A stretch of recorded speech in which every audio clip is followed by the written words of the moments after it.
ಸ್ವಾಮೀಜಿಯವರಿಗೆ ಒಂದು ಹೇಳಿಕೆ ಕೇಳ್ಕೊಂಡ ತಕ್ಷಣ ಅವರು ಇವತ್ತು ಗದಗಿನ ಕೊಡ್ತೀನಿ ಅಂತ ಹೇಳಿ ಖಂಡಿತ 10 ಗಂಟೆ ಅಂತ ಹೇಳಿದ್ವಿ, 9:55ಕ್ಕೆ ಫೋನ್ ಮಾಡಿದ್ರು ಅಂತ ಹೇಳ್ತಾ, ರೈತರ ಜೊತೆಗೆ ಜನಸಾಮಾನ್ಯರ ಜೊತೆಗೆ ಮಠಗಳು ಯಾವತ್ತೂ ಜೊತೆಗಿರ್ತಾರೆ. ಪಾದಕಮಲಗಳಿಗೆ ಪಡಮಟ್ಟು ಅವರಿಗೆ ಒಂದು ಸಣ್ಣ ಗೌರವ. ರೈತರ ಆಸ್ತಿ ಕಬಳಿಸುತ್ತಿರುವ ಕಾಂಗ್ರೆಸ್ ಸರ್ಕಾರಕ್ಕೆ, ರೈತರ ಆಸ್ತಿ ಕಬಳಿಸುತ್ತಿರುವ ವಕ್ಫ್ ಮಂಡಳಿಗೆ, ವಕ್ಫ್ ಹಟಾವೋ, ವಕ್ಫ್ ಹಟಾವೋ, ವಕ್ಫ್ ಹಟಾವೋ, ವಕ್ಫ್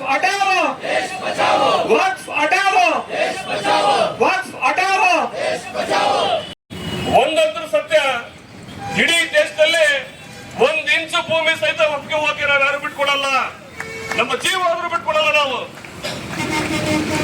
ನಿಜವಾಗ್ಲೂ ನೋಡಿದ್ರೆ ಇದು ಕೇವಲ ಪಕ್ಷದ ಹೋರಾಟ ಅಂತ ಹೇಳಿದ್ರೆ ತಾವ್ಯಾರು ಭಾವಿಸಬೇಡಿ. ಇದು ಇಡೀ ಕರ್ನಾಟಕ ನಾಡಿನ ಮಠಾಧೀಶರ ಎಲ್ಲ ನಾಡಿನ ರೈತರ ಸಮಸ್ತ ಸದ್ಭಕ್ತರ ಎಲ್ಲರ ಒಂದು ಹೋರಾಟ ಇದಾಗಿದೆ ಬಂಧುಗಳೇ. ಇದು ಕಡೆ ಕೇವಲ ಸಾಂಕೇತಿಕವಾಗಿರ್ತಕ್ಕಂಥ ಹೋರಾಟ ಇದಾಗಿದೆ. ನಿಮ್ಮಗಳ ಜೊತೆಗೆ ನಾವು ಯಾವತ್ತೂ ಕೂಡ ಇದ್ದೇವೆ. ಇಂತಹ ನಮ್ಮ ರೈತರಿಗೆ, ನಮ್ಮ ಕೂಲಿ ಕಾರ್ಮಿಕರಿಗೆ, ನಮ್ಮ ಬಂಧುಗಳಿಗೆ ಅವರಿಗೆ ಅನ್ಯಾಯ ಆದ್ರೆ ನಾವ್ಯಾರು ಕೂಡ ಸುಮ್ಮನೆ ಇರೋದಿಲ್ಲ. ಆದ್ರೂ ಸಹಿತ ಇದು ನಮ್ಮ ಹಕ್ಕು, ನಮ್ಮ ಭೂಮಿ, ಬಹಳ ಮುಖ್ಯವಾಗಿರ್ತಕ್ಕಂಥ ಒಂದು ಹೋರಾಟದಲ್ಲಿ ತಾವೆಲ್ಲ ನಿಂತ್ಕೊಂಡಿದ್ದೀರಾ. ತಾವು ಗಟ್ಟಿಯಾಗಿರ್ತಕ್ಕಂಥ ಒಂದು ಏನು ಚಳವಳಿಯನ್ನ ನಡೆಸ್ತಾ ಇದ್ದೀರಾ. ಇಂಥವುಗಳ ಜೊತೆಗೆ ನಾವಷ್ಟೇ ಅಲ್ಲ, ಬಂಜಾರ ಗುರುಪೀಠ ಅಷ್ಟೇ ಅಲ್ಲ, ನಾಡಿನ ಸಮಸ್ತ ಎಲ್ಲ ನಾಡಿನ ಪ್ರತಿಷ್ಠಿತ ಮಠಾಧೀಶರು ಕೂಡ ನಿಮ್ಮಗಳ ಜೊತೆಗೆ ಇರ್ತಾರೆ ಅನ್ನುವಂಥ ಮಾತನ್ನ ಈ ಸಂದರ್ಭದಲ್ಲಿ ಹೇಳ್ತಾ, ನಾವೆಲ್ಲ ಗೊತ್ತಿದೆ ಏನ್ ನಡೀತಾ ಇದೆ ಇವತ್ತು ರಾಜ್ಯದಲ್ಲಿ ಅನ್ನೋದನ್ನು ಮಾಧ್ಯಮದ ಮೂಲಕವಾಗಿ ಈಗಾಗಲೇ ನೋಡಿದ್ದೇವೆ, ಕೇಳಿದ್ದೇವೆ. ಅದನ್ನ ನೋಡಿಯೂ ಕೇಳಿಯೂ ನಾವು ಸುಮ್ಮನೆ ಕೂತ್ರೆ ನಾವೆಲ್ಲ ಹೇಡಿಗಳಾಗ್ತೇವೆ. ದಯಮಾಡಿ ನಮ್ಮ ಕರ್ನಾಟಕ ರಾಜ್ಯ ಎಲ್ಲರನ್ನ ಗೌರವಿಸುತ್ತೆ, ಎಲ್ಲರನ್ನ ಪ್ರೀತಿಸುತ್ತೆ, ಎಲ್ಲರನ್ನ ನಾವು ಸಹೋದರರಂತೆ ನಾವು ಕಾಣ್ತೇವೆ. ಆದ್ರೆ ನಮ್ಮ ಹಕ್ಕಿಗೆ ಧಕ್ಕೆ ಬಂದಾಗ, ನಮ್ಮ ಭೂಮಿಗೆ ಕಬಳಿಸುವಂತಹ ಸಂದರ್ಭ ಬಂದಾಗ ನಾವು ಯಾರು ಕೂಡ ಸುಮ್ಮನೆ ಕೂರ್ಲಿಕ್ಕೆ ಸಾಧ್ಯವಿಲ್ಲ ಅಂತ ಮಾತನ್ನ ಈ ಸಂದರ್ಭದಲ್ಲಿ ಹೇಳ್ತಾ ಒಂದಂತೂ ನಿಜದ ಅಂಶ, ಸತ್ಯವನ್ನ ತಿಳ್ಕೋಬೇಕು ಅಂತ ಹೇಳಿದ್ರೆ ಇವತ್ತು ಇದು ಹಿಂದೂ ರಾಷ್ಟ್ರ. ಈ ರಾಷ್ಟ್ರದಲ್ಲಿ ನಮಗೆಂತ ದುಸ್ಥಿತಿ ಬಂದೈತಿ ಅಂತ ಹೇಳಿದ್ರೆ ನಾವು ಶಾಮೀಲ ಹಾಕಿ ಅವ್ರನ್ನ ಹೋರಾಟಕ್ಕೆ ನಾವು ಕುತ್ಕೋಬೇಕಾಗಿದೆ.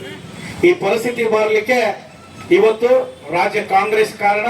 ಮುಂದಿನ ದಿನಗಳಲ್ಲಿ ನಾವೆಲ್ಲರೂ ಕೂಡ ಒಟ್ಟಾಗಿ ಹೋಗದೆ ಇದ್ರೆ ನಾವು ನಿಜವಾಗ್ಲೂ ನಮ್ಮ ಮನೆಯನ್ನು ಕೂಡ ಅವ್ರಿಗೆ ಕೊಡಬೇಕಾಗಿತ್ತು. ದಬ್ಬಾಳಿಕೆ ಮಾಡ್ತಾರೆ, ಇಸ್ಲಾಮೀಕರಣ ಮಾಡ್ಲಿಕ್ಕೆ ಹೊರಟಿದ್ದಾರೆ. ಅದರಲ್ಲಿ ಭಾರತ ದೇಶದಲ್ಲಿ ಕಾಂಗ್ರೆಸ್ ಸರ್ಕಾರ ಬಂದಾಗಿನಿಂದ ತುಷ್ಟೀಕರಣದ ರಾಜಕೀಯ ಬಹಳ ನಡೀತಾ ಇದೆ. ಇವತ್ತು 1940ರಲ್ಲಿ 60ರೊಳಗೆ ಪ್ರಿನ್ಸ್ ಜಯಚಾಮರಾಜೇಂದ್ರ ನಗರ ಅಂತೇಳಿ ಮಾಡಿ ಅಪ್ರೂವಲ್ ಆಗಿ ಬಡಾವಣೆಗಳನ್ನ ಬಹಳ ಹಳೆಯ ಕುಟುಂಬದವರು, ಗುಂಡಿ ಕುಟುಂಬದವ್ರು ಇರ್ಬೋದು, ಬಾದಾಮಿ ಕುಟುಂಬದವ್ರು ಇರ್ಬೋದು, ಪ್ರತಿಯೊಬ್ಬರು ಕುಟುಂಬದವರು ಕೂಡ ಅಲ್ಲಿ ವಾಸ ಮಾಡ್ತಾ ಇದ್ದಾರೆ, ಇವತ್ತು ಮನೆ ಕಟ್ಕೊಂಡಿದ್ದಾರೆ. ಆದ್ರೆ 2015ರಲ್ಲಿ ಪಾಣಿ ಎಲ್ಲದೂ ಚೇಂಜ್ ಆಗುತ್ತೆ, ಅದು ವಕ್ಫಿಕ್ಸ್ ಇರುತ್ತೆ ಅಂತಕ್ಕಂಥ ಮಾತನ್ನ ಹೇಳ್ತಾರೆ ಅಂತ ಹೇಳಿದ್ರೆ ಇದು ರಾಜ್ಯ ಸರ್ಕಾರ ಯಾವ ರೀತಿ ಆಗಿರ್ತಕ್ಕಂಥ ಕ್ರಮಗಳನ್ನ ಅವರ ಮತಗಳ ಬ್ಯಾಂಕಿಗಾಗಿ ಇವತ್ತು ಅವರನ್ನ ತುಷ್ಟೀಕರಣ ಮಾಡ್ಲಿಕ್ಕೆ ಮುಂದಾಗಿದ್ದಾರೆ.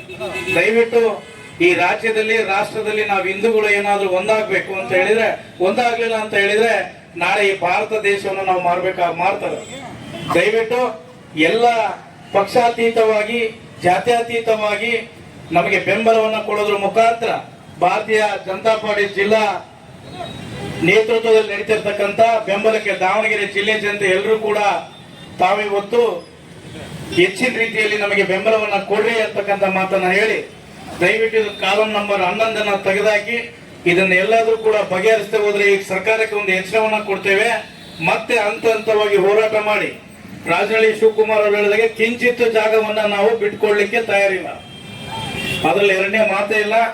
ದಯವಿಟ್ಟು ಎಲ್ಲರೂ ಕೂಡ ಒಂದಾಗಿ ನಮ್ಮ ಜೊತೆ ಕೈ ಜೋಡಿಸಿ ಅಂತ ಹೇಳಿ ನನ್ನ ಮಾತುಗಳನ್ನ ಮುಗಿಸ್ತೇನೆ. ಜೈ ಕರ್ನಾಟಕ.